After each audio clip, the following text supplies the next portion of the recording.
महापालिका से लेकर मंत्रालय तक, अपराधों से लेकर राजनीति तक, हर समस्या की रिपोर्ट खास आपके लिए सीधा आपके मोबाइल फोन। आप देख रहे हैं नया सवेरा न्यूज। माझ्या बांधवांचं भगिनींचं मी त्या ठिकाणी मनापासून स्वागत करतो। आज या पत्रकार परिषदेला आपण सर्वांनी या ठिकाणी उपस्थित होऊन जो मान दिला त्यासाठी मी तुमच्या मनापासून आभारी व्यक्त करतो। असं आहे की निवडणुका, लोकसभेच्या निवडणुका जाहीर झाल्या, हे दोन लोकांकडनं कळतं।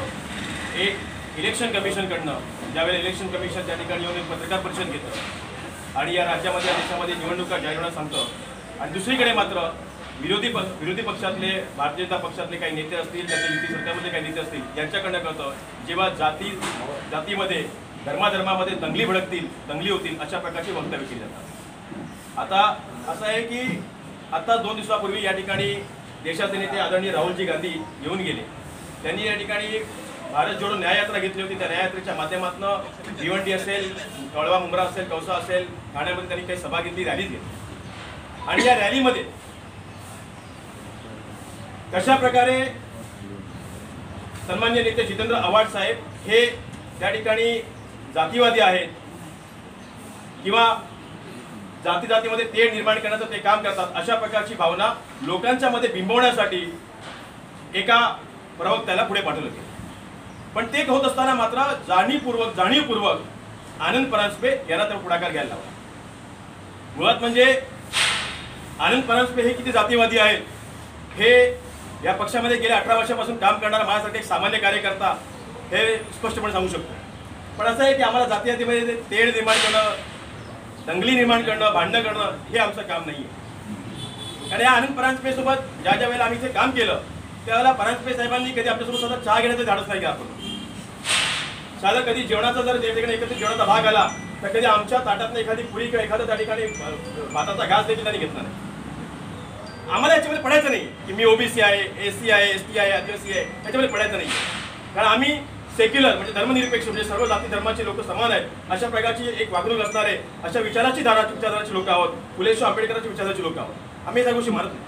पण हे सांगावंसं एवढंच वाटतं की आनंद परांजपे आज ज्या पद्धतीने बिथरलेले आहेत, म्हणजे ज्या वेळेला मला आजही आठवत आहे की ज्या वेळेला ते शिवसेनेमधल्या राष्ट्रवादी काँग्रेस पक्षामध्ये आले आणि रडले, अगदी लहान बाळासारखे ते रडत होते, आणि त्याच्यानंतर ज्या वेळेला त्यांनी राष्ट्रवादी काँग्रेस पक्षाने त्यांना सर्वस्व दिलं, सर्वस्व म्हणजे आदरणीय पवार साहेबांच्या गाडीमध्ये फ्रंट सीट वरती बसणं, आदरणीय सुप्रियाताईंसोबत दिल्लीमध्ये वाऱ्या करणं, हे सगळं दिलं, आणि हे सगळं फक्त आणि फक्त आव्हाड साहेबांमुळे मिळालं। आव्हाड साहेब होते म्हणून त्यांना कळव्यामध्ये कल्याण लोकसभा मतदारसंघामध्ये त्यांना जी काही उर्वरित टर्मची आमदार लोकसभेची उमेदवारी होती ती त्यांनी मिळाली। आव्हाड साहेब होते म्हणून त्यांना ठाणे लोकसभा मतदारसंघामध्ये त्या ठिकाणी त्यांना तिकीट मिळालं, जो त्याचा मतदारसंघ देखील नव्हता। पण फक्त आणि फक्त आव्हाड साहेब होते म्हणून त्यांना या उमेदवारीची संधी मिळाली, संधी मिळवण्याचं काम झालं।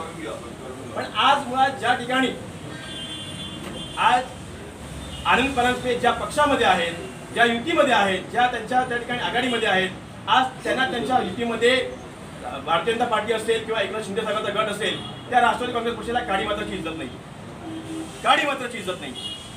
आज या ठाण्यासारख्या जिल्ह्यामध्ये 3 लोकसभा मतदारसंघ आहेत, यापैकी एकही लोकसभा मतदारसंघ अजितदादा पवार यांनी या युतीच्या सरकारमध्ये, या युतीच्या आघाडीमध्ये मागितला नाही। या आनंद परांजपेंना ज्या ठिकाणी कल्याण बंद, त्या ठिकाणी त्यांना आजपर्यंत त्यांना खासदार म्हणून पाहिलं होतं, त्यांना एकनाथ शिंदे साहेबांचे सुपुत्र श्रीकांत शिंदे यांनी हाकललं। ठाणे लोकसभा मतदारसंघामध्ये निवडणुकीसाठी आले, त्या ठाणे लोकसभा मतदारसंघामध्ये त्यांना त्यांच्यासाठी ज्युनियर असणार आहे रवींद्र फाटक यांचं आता त्या ठिकाणी उमेदवारीचं नाव चाललेलं आहे। म्हणजे रवींद्र फाटक साहेबांच्या समोर आनंद परांजपेंना काडी मात्र किंमत नाही, ही परिस्थिती आनंद परांजपेंची आहे। म्हणजे ज्या ठिकाणी लोकसभा लढवल्या, लोकसभेच्या उमेदवारी मिळाल्या, त्या ठिकाणी आज आनंद परांजपेंना साधारण त्या ठिकाणी नगरपालिकेचं निवडणुकीचं तिकीट देखील मिळेल की नाही याबद्दल शंका आहे। अशा व्यक्तीने त्या ठिकाणी आव्हाड साहेबांबद्दल बोलणं, पण मला असं झालेलं आहे ना की जोपर्यंत या देशामधले सर्व नेत्यांना पवार साहेबांवरती बोलल्याशिवाय आणि या ठाण्यामध्ये असेल किंवा महाराष्ट्रामध्ये जितेंद्र आव्हाड साहेबांवरती बोलल्याशिवाय मोठं होता येत नाही, तेच काम आता आनंद परांजपे करतात। जितेंद्र आव्हाड साहेब यांनी त्यांचं पूर्ण शिक्षण जर तुम्ही पाहिलं तर त्यांनी एक डॉक्टरेट केलेली आहे, ठीक आहे। आज त्यांची ही जी डॉक्टरेट झालेली आहे, हा जो विषय आहे तो विषय त्यांचा सेक्युलरिझमवरती आहे. आज जितेंद्र आव्हाड साहेब हा महाराष्ट्रामध्ये आणि देशामध्ये एक बहुजन चेहरा म्हणून त्याच्याकडे पाहिलं जातं. पण कशा प्रकारे या बहुजन चेहऱ्याची इमेज त्या ठिकाणी नादुरुस्त करता येईल, त्याच्यावरती कशा प्रकारे डाग लावता येईल, गालबोट लावता येईल, हा त्याच्या पाठीमागचा एकमेव धंदा आनंद परांजपे करताय. आनंद परांजपेंचं हे जे काही त्यांचं जे काही हे कटकारस्थान होतं, हे कटकारस्थान त्या ठिकाणी एका कार्यकर्त्याने FIRच्या माध्यमातून, तक्रारीच्या माध्यमातून त्या ठिकाणी पुढे आणलेलंच आहे. पण एवढं मात्र सांगू इच्छितो की माझ्या या एकत्रित या पत्रकार परिषदेच्या माध्यमातून की आज निवडणुकीच्या ऐन तोंडाच्या काळावरती आनंद परांजपेने मागासवर्गीय असेल, OBC असेल, मुस्लिम असेल, हिंदू असेल, यांच्यामध्ये कशा प्रकारे दंगली घडतील, कशा प्रकारे भानगडी होतील, याचं काम त्यांनी त्यावेळेस सुरू केलेलं आहे. सांगायचा भाग एवढंच आहे की जर आनंद परांजपे तुम्ही खरोखर धर्मनिरपेक्ष असाल, तुम्ही खरोखर तुम्हाला मागासवर्गीय OBC सर्वांचा पुळका असेल, तर महाडच्या 14 तळ्यावरती या, मी पण येतो. त्या महाडच्या 14 तळ्यावरती पाणी पिऊन दाखवा. असेल तुमच्यात हिंमत आणि असेल तुम्ही सेक्युलर धर्मनिरपेक्ष, तर त्या महाडच्या 14 तळ्यावरती जे बाबासाहेबांनी सर्व धर्मनिरपेक्षाचं खुलं केलं होतं तिथे पाणी पिऊन दाखवा. मी तुमचं येऊन पाय धुवून तुमचे पाणी पिईन. असेल हिंमत तर करून दाखवा. नसेल तर आहात तिथे बसा. पहिली गोष्ट ते खूप प्रतिभाशाली, प्रभावशाली आहे. त्यांचा प्रभाव मांडण्यासाठी, प्रतिभा मांडण्यासाठी आमच्या पक्षाचे प्रफुल्ल कांबळे विद्यार्थीचे अध्यक्ष ते अगदी प्रकल्पासाठी उत्तर देतील. मुळात जेव्हा अजितदादांनी सकाळचा शपथविधी घेतला होता तेव्हा अजित पवारांच्या प्रतिमेला काळं फासले, त्यांच्या फोटोला जोडे मारले, हे सर्व करण्याचे आदेश आनंद परांजपे यांनी दिले होते. राज्याचे मुख्यमंत्री एकनाथ शिंदे असो, नरेश मस्के असो, यांच्याबद्दल अनेक अशा विकृत गोष्टी त्यांनी आम्हाला इथे येऊन सांगितल्या. त्यांच्या विरोधात आंदोलन करण्यासाठी सांगितले. असे अनेक कारस्थाने त्यांनी इथे बसून केले. त्यांचा मूळ स्वभाव म्हणजे कपटी कारस्थानी वृत्तीचा आहे. ते कार्यकर्त्यांना, कोणत्याही कार्यकर्त्याला पुढे येऊ देत नाहीत आणि ते मनुवादी वृत्तीचे आहेत. फक्त एकच शेवटचं सांगून त्या ठिकाणी मी पत्रकार परिषदेला विराम देईन. ते म्हणजे आनंद परांजपे यांना आतापर्यंत पडलेली सगळी मतं ही राष्ट्रवादी काँग्रेस पार्टी शरदचंद्र पवार साहेबांच्या नावावरती होती.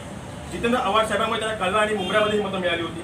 आनंद परांजपे साहेबांना ठाण्यामध्ये लोकसभा मतदारसंघाची जी उमेदवारी मिळाली, त्यावेळेस जी मिळाली मतं होती ती फक्त जितेंद्र आव्हाड साहेबांच्या मेहनतीवरती मिळालेली होती. नाहीतर या व्यक्तीची लायकी ही नौपाड्याच्या त्या नौपाडा ब्लॉकवरती, त्या नौपाड्याच्या वॉर्डामध्ये महानगरपालिकेची निवडणूक लढण्याची नाही आहे. तिथे आमचा व्यापारी सेलचा अध्यक्ष दीपक क्षत्रिय त्यासमोर जर उभं केलं ना तर तो याला पाडेल. मी गांभीर्याने होता त्याने नाही माझं. दीपक क्षत्रिय जे आता व्यवसाय क्षेत्राचे अध्यक्ष आमचे नौपाडा ब्लॉकचे, ते यांना त्या महानगरपालिकेच्या निवडणुकीत पाडतील अशी परिस्थिती आहे. त्यामुळे ते सोडून द्यावं ते तर लाकीच आहे. पण तर सांगायचं गोष्ट एवढीच आहे की आनंद परांजपे आता आजच्या परिस्थितीमध्ये अत्यंत अस्वस्थ आहेत, प्रचंड अस्वस्थ आहेत. काय करावं हे कळत नाही. आता रडण्यासाठी पण त्यांच्याकडे डोळ्यामध्ये काय उरलं नाहीये. त्यामुळे या सगळ्या गोष्टी तर बाहेर निघालेल्या आहेत. मागच्या तुम्हाला मी प्रश्न विचारला होता की ते मटन मांस मच्छी खातात की नाही. तुमच्यापैकी कोणत्याने विचारलं की नाही मला माहित नाही, पण त्याला तो विचारून कन्फर्म करा की ते मटन मांस मच्छी खातात की नाही घेऊन. त्यामुळे हा एक भाग झाला. ते प्रवीणजी आलेले आहेत. प्रवीणजी पण त्या ठिकाणी आपल्या जोडलेली ज्यांनी या त्यांच्या विरोधात वातावरण पसरवलं जातं.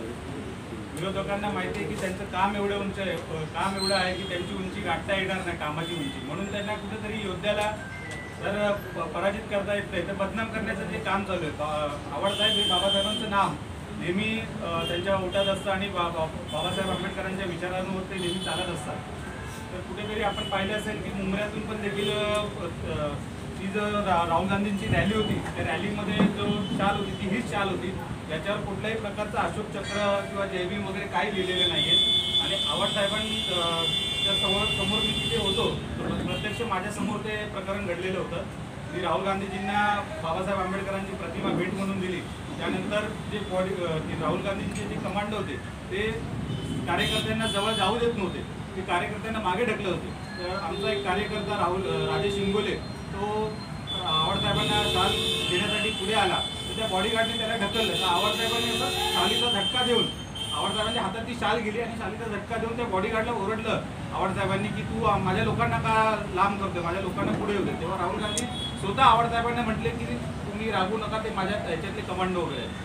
कुठेतरी आपली राजकीय पोळी भाजण्यासाठी आनंद परांजपे सारखी लोक, ज्यांना ठाण्यात कोणी विचारत नाही, मुंबईत कोणी विचारत नाही, अशी लोक आपली राजकीय पोळी भाजण्यासाठी जाणून बुजून आव्हाड साहेबांचं नाव घेऊन नॅशनल मीडियावर TRP मिळवण्याचा हा केविलवाणा प्रकार आहे. या सगळ्या तुमच्या अनंत परांजपे, अमोल मिटकरी यांच्यासारख्या लोकांच्या भूलथापींना लोक बळी पडणार नाही आहेत. आता महाराष्ट्रभर आव्हाड साहेबांच्या विरोधात जे वातावरण तयार करण्याचा प्रकार चालू आहे त्याच्या विरोधात आम्ही कालच CP साहेबांना, DCP साहेबांना, ACP साहेबांना, मुंब्रा पोलीस स्टेशन आणि राबोडी पोलीस स्टेशन इथे रितसर फिर्याद दिलेली आहे, अर्ज दिलेला आहे आणि मुंब्रा पोलीस स्टेशनमध्ये आम्ही FIR दाखल करण्याचा प्रयत्न करत आहोत. आज दुपारी 2 वाजता आम्हाला बोलवलेलं आहे FIRच्या बाबतीत, तर आम्ही तो FIR केल्याशिवाय थांबणार नाही.